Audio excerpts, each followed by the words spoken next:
So we'll try to understand some properties of indefinite integral. So here we have the property number 1. The process of differentiation and integration are inverses of each other in the sense of the following result. So that is d by dx of integral of f of x dx equal to f of x, and integral of f dash x dx equal to f of x plus c, where c is any arbitrary constant.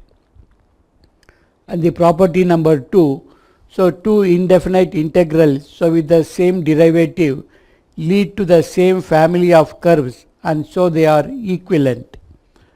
So now for this, so let us consider two functions. So if f1 g are two functions, so such that d by dx of integral of f of x dx equal to d by dx of integral of g of x, or we have d by dx of, so integral of f of x dx equal, so minus integral of g of x dx equal to 0.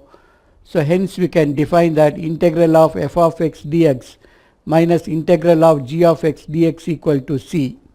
So where c is any real number, or we can say that integral of f of x dx equal to integral of g of x dx plus c.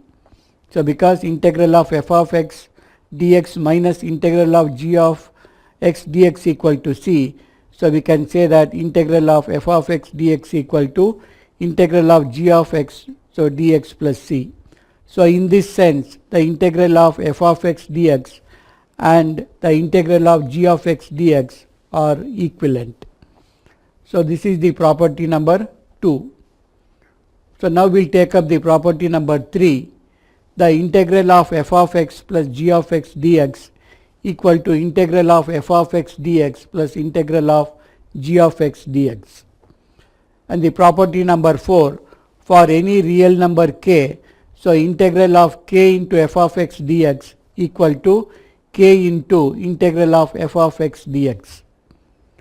And property number 5, the properties 3 and 4 can be generalized to a definite number of functions f1, f2 and so on up to f1, and the real numbers k1, k2, k3 and so on up to kn.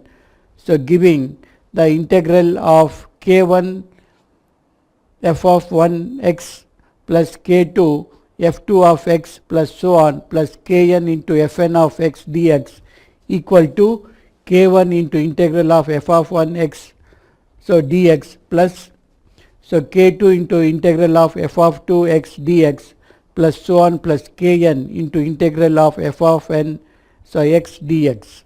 So this is the property number 5.